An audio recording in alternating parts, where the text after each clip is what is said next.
Hello, I'm Rick Huckstep. What's on water today? Well, it's a brand new rig from Haines Hunter in the form of the 585R Breeze, which is a brand spanker from the keel line upwards. That is, it has a freshly designed hull and a new topside design.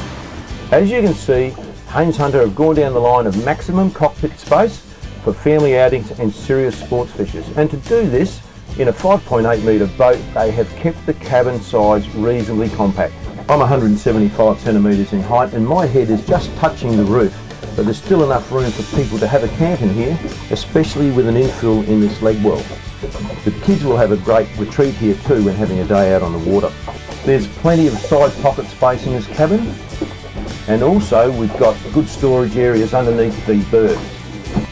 These boats are built with an anchor well that may house a Lumar anchor winch, and you can service that winch by accessing it through this port in the forward bulkhead of the cabin that leads you into the chain locker. I particularly like this style of bowsprit where the anchor is retained in a slot such as this. It prevents the anchor from jumping free, possibly causing damage to the fiberglass, or worse still, from coming loose and fouling on the bottom when you're underway. You can see how nicely this area is finished, making it for a very practical, strong bowsprit. The all-round finish on Haines Hunter boats is as good as it gets. Even the smallest stainless steel bolts are purposely longer than need be, and then finished off with stainless steel acorn nuts to cover the sharp edges. Haines Hunter had ergonomics in mind here when they rebaited this deck area and brought it back into the cockpit, so that those entering the cabin will be lower down when they come through this opening into the cabin. And this alleviates getting knocked around on these edges as you go in and out of the opening. The inclusion of Evinrude's iCommand instrumentation system has greatly freed up some dashboard space for other instruments. These two gauges predominantly do the same sort of function, and there's two being fitted to this particular boat, so a number of functions can be viewed at any one time. At a glance, you may check engine temperature, ground speed, RPM, fuel level, fuel remaining, and also voltage. And hallelujah, at last we've got a manufacturer that will fit as standard drink holders that will take a cooler and a can or a bottle, or a 600ml water bottle, easily. Under this hinged hatch, we have large stowage area that may be used as a cool tank. As an option during manufacture, this tank may have insulation placed around it to create a permanent icebox, or have installation of electronic refrigeration. Considering how much deck space is lost with iceboxes that can sometimes slide around dangerously, this is a good option to tick when signing up for your Haines Hunter 585R Breeze. The quality continues.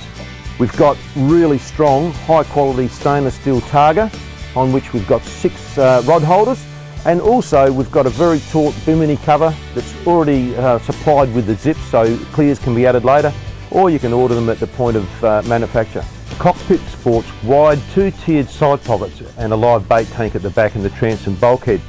You'll also see there's rod racks here, or you can put boat hooks and gaffs as well in the lower section, and the upper section has a padded area for the thighs.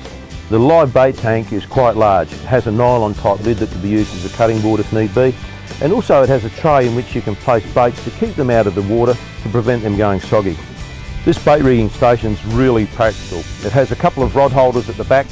It has a tray for putting tools such as bait rigging threads and needles, small drain hole so that the moisture can get out the back, a couple of small containers for further tools, and the lids on the sink system are actually cutting boards in their own right.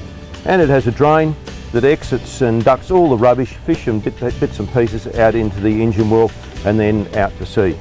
As you can see, this boat is ready to take a single or twin engine application without any modifications whatsoever.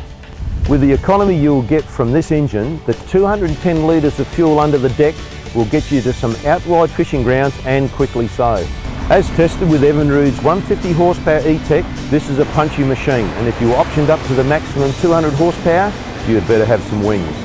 It is one of the softer riding boats you will experience, especially when the throttle is wide open and you are running over wind chops. It will reach 65 kilometres per hour at 5,500 RPM, and comfortably so. It also happens to be one of the driest boats we've been on for some time, which is indicative of a well-designed hull.